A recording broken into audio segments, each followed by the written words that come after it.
أعوذ بالله من الشيطان الرجيم. بسم الله الرحمن الرحيم. الحمد لله الذي أنزل على عبده الكتاب ولم يجعل له عوجا قيما لينذر بأسا شديدا من لدنه ويبشر المؤمنين الذين يعملون الصالحات أن لهم أجرا حسنا ماكثين فيه أبدا وينذر الذين قالوا اتخذ الله ولدا ما لهم به من علم ولا لآبائهم كبرت كلمة تخرج من أفواههم إن يقولون إلا كذبا فلعلك باخع نفسك على آثارهم إن لم يؤمنوا بهذا الحديث أسفا إنا جعلنا ما على الأرض زينة لها لنبلوهم أيهم أحسن عملا وإنا لجاعلون ما عليها صعيدا جرزا أم حسبت أن أصحاب الكهف والرقيم كانوا من آياتنا عجبا إذ أوى الفتية إلى الكهف فقالوا ربنا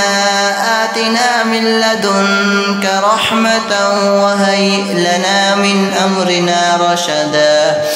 فضربنا على آذانهم في الكهف سنين عددا ثم بعثناهم لنعلم أي الحزبين أحصى لما لبثوا أمدا نحن نقص عليك نبأهم بالحق إنهم فتية آمنوا بربهم وزدناهم هدى وربطنا على قلوبهم إذ قاموا فقالوا ربنا رب السماوات والأرض لن ندعو من دونه إلها لقد قلنا إذا شططا هؤلاء قوم اتخذوا من دونه آلهة لولا يأتون عليهم بسلطان بين فمن أظلم ممن افترى على الله كذبا وإذ اعتزلتموهم وما يعبدون إلا الله فأووا إلى الكهف ينشر لكم ربكم من رحمته ويهيئ لكم من أمركم مرفقا وترى الشمس إذا طلعت تزاور عن كهفهم ذات اليمين وإذا غربت تقرضهم ذات الشمال وهم في فجوة منه ذلك من آيات الله من يهد الله فهو المهتد ومن يضلل فلن تجد له وليا مرشدا وتحسبهم أيقاظا وهم رقود ونقلبهم ذات اليمين وذات الشمال وكلبهم باسط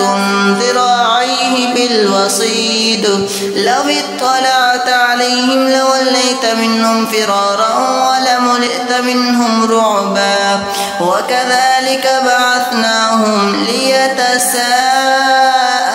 بينهم قال قائل منهم كم لبثتم قالوا لبثنا يوما أو بعد يوم قالوا ربكم أعلم بما لبثتم فبعثوا أحدكم بورقكم هذه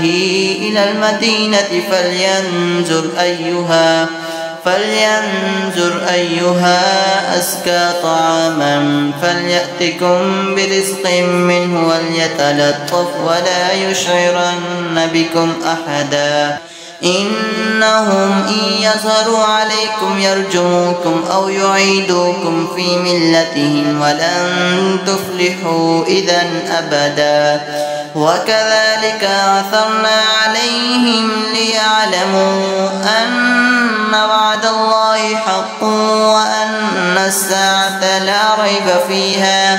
إذ يتنازعون بينهم أمرهم فقالوا ابنوا عليهم بنيانا ربهم أعلم بهم قال الذين غلبوا على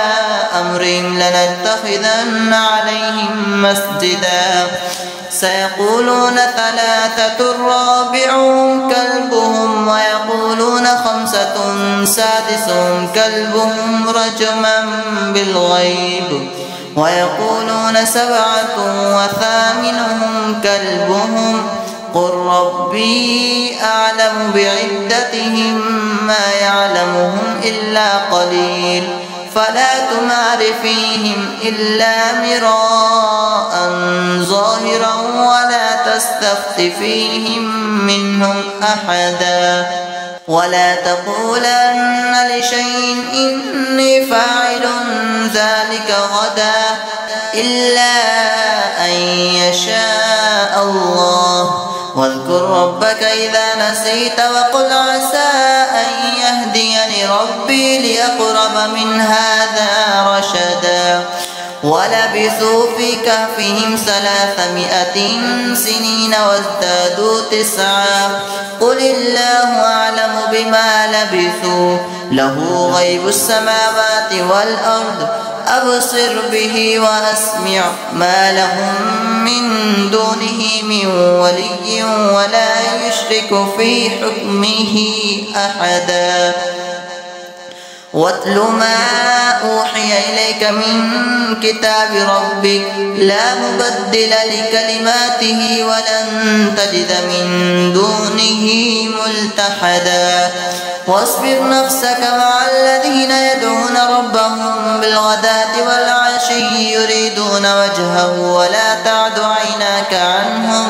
تريد زينة الحياة الدنيا ولا تطع من أغفلنا قلبه عن ذكرنا واتبع هواه وكان أمره فرطا وقل الحق من ربكم فمن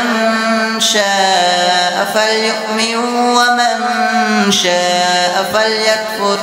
إنا أعتدنا للظالمين نارا أحاط بهم سرادقها وإن يستغيثوا يغاثوا بماء كالمهل يشوي الوجوه بئس الشراب وساءت مرتفقا وإن الذين آمنوا وعملوا الصالحات إنا لا نضيع أجر من أحسن عملا أولئك لهم جنات عدن تجري من تحتهم الأنهار يحلون فيها من أسابر من ذهب ويلبسون ثيابا خضرا من سندس واستبرق متكئين فيها على الأرائك نعم الثواب وحسنت مرتفقا واضرب لهم مثل الرجلين جعلنا لأحدهما جنتين من أعناب وحففناهما بنخل وجعلنا بينهما زرعا كلتا الجنتين آتت أكلها ولم تظلم منه شيئا وفجرنا خلالهما نهرا وكان له ثمر فقال لصاحبه وهو يحاوره أنا أكثر منك مالا وأعز نفرا ودخل جنته وهو ظالم لنفسه قال ما أظن أن تبيد هذه أبدا وما أظن الساعة قائمة ولئن رددت إلى ربي لأجدن خيرا منها منقلبا قال له صاحبه وهو يحاوره أكفرت بالذي خلقك من تراب ثم من نطفة ثم سواك رجلا لكن هو الله ربي ولا أشرك بربي أحدا ولولا إذ دخلت جنتك قلت ما شاء الله لا قوة إلا بالله إن ترني أنا أقل منك مالا وولدا فعسى ربي أن يؤتيني خيرا من جنتك ويرسل عليها حسبانا من السماء فتصبح صعيدا زلقا أو يصبح ماؤها غورا فلن تستطيع له طلبا وأحيط بثمره فأصبح يقلب كفيه على ما أنفق فيها وهي خاوية على عروشها ويقول يا ليتني لم أشرك بربي أحدا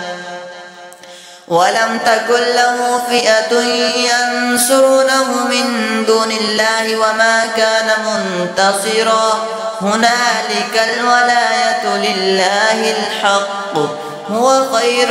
ثوابا وخير عقبا واضرب لهم مثل الحياة الدنيا كماء أنزلناه من السماء فاختلط به نبات الأرض فأصبح هشيما تذروه الرياح وكان الله على كل شيء مقتدرا المال والبنون زينة الحياة الدنيا والباقيات الصالحات خير عند ربك ثوابا وخير أملا ويوم نسير الجبال وترى الأرض بارزة وحشرناهم فلم نغادر منهم أحدا وعرضوا على ربك صفا لقد جئتمونا كما خلقناكم أول مرة بل زعمتم أن لن نجعل لكم موعدا ووضع الكتاب فترى المجرمين مشفقين مما فيه ويقولون يا ويلتنا ما لهذا الكتاب لا يغادر صغيرة ولا كبيرة إلا أحصاها ووجدوا ما عملوا حاضرا ولا يظلم ربك أحدا وإذ قلنا للملائكة اسجدوا لآدم فسجدوا إلا إبليس كان من الجن ففسق عن أمر ربه أفتتخذونه وذريته أولياء من دوني وهم لكم عدو بئس للظالمين بدلا ما أشهدتهم خلق السماوات والأرض ولا خلق أنفسهم وما كنت متخذ المضلين عضدا ويوم يقول نادوا شركائي الذين زعمتم فدعوهم فلم يستجيبوا لهم وجعلنا بينهم موبقا ورأى المجرمون النار فظنوا أنهم مواقعوها ولم يجدوا عنها مصرفا ولقد صرفنا في هذا القرآن للناس من كل مثل وكان الإنسان أكثر شيء جدلا وما منع الناس أن يؤمنوا إذ جاءهم الهدى ويستغفروا ربهم إلا أن تأتيهم سنة الأولين أو يأتيهم العذاب قبلا وما نرسل المرسلين إلا مبشرين ومنذرين ويجادل الذين كفروا بالباطل ليدحضوا به الحق واتخذوا آياتي وما أنذروا هزوا ومن أظلم ممن ذكر بآيات ربه فأعرض عنها ونسي ما قدمت يداه إنا جعلنا على قلوبهم أكنة أن يفقهوه وفي آذانهم وقرا وإن تدعوهم إلى الهدى فلن يهتدوا إذا أبدا وربك الغفور ذو الرحمة لو يؤاخذهم بما كسبوا لعجل لهم العذاب بل لهم موعد لن يجدوا من دونه موئلا وتلك القرى أهلكناهم لما ظلموا وجعلنا لمهلكهم موعدا وإذ قال موسى لفتاه لا أبرح حتى أبلغ مجمع البحرين أو أمضي حقبا فلما بلغا مجمع بينهما نسيا حوتهما فاتخذ سبيله في البحر سربا فلما جاوزا قال لفتاه آتنا غداءنا لقد لقينا من سفرنا هذا نصبا قال أرأيت إذ أوينا إلى الصخرة فإني نسيت الحوت وما أنسانيه إلا الشيطان أن أذكره واتخذ سبيله في البحر عجبا قال ذلك ما كنا نبغي فارتدا على آثارهما قصصا فوجدا عبدا من عبادنا آتيناه رحمة من عندنا وعلمناه من لدنا علما قال له موسى هل أتبعك على أن تعلمني مما علمت رشدا قال إنك لن تستطيع معي صبرا وكيف تصبر على ما لم تحط به خبرا قال ستجدني إن شاء الله صابرا ولا أعصي لك أمرا قال فإن اتبعتني فلا تسألني عن شيء حتى أحدث لك منه ذكرا فانطلقا حتى إذا ركبا في السفينة خرقها قال أخرقتها لتغرق أهلها لقد جئت شيئا إمرا قال ألم أقل إنك لن تستطيع معي صبرا قال لا تؤاخذني بما نسيت ولا ترهقني من أمري عسرا فانطلقا حتى إذا لقيا غلاما فقتله قال أقتلت نفسا زكية بغير نفس لقد جئت شيئا نكرا قال ألم أقل لك إنك لن تستطيع معي صبرا قال إن سألتك عن شيء بعدها فلا تصاحبني قد بلغت من لدني عذرا فانطلقا حتى إذا أتيا أهل قرية استطعما أهلها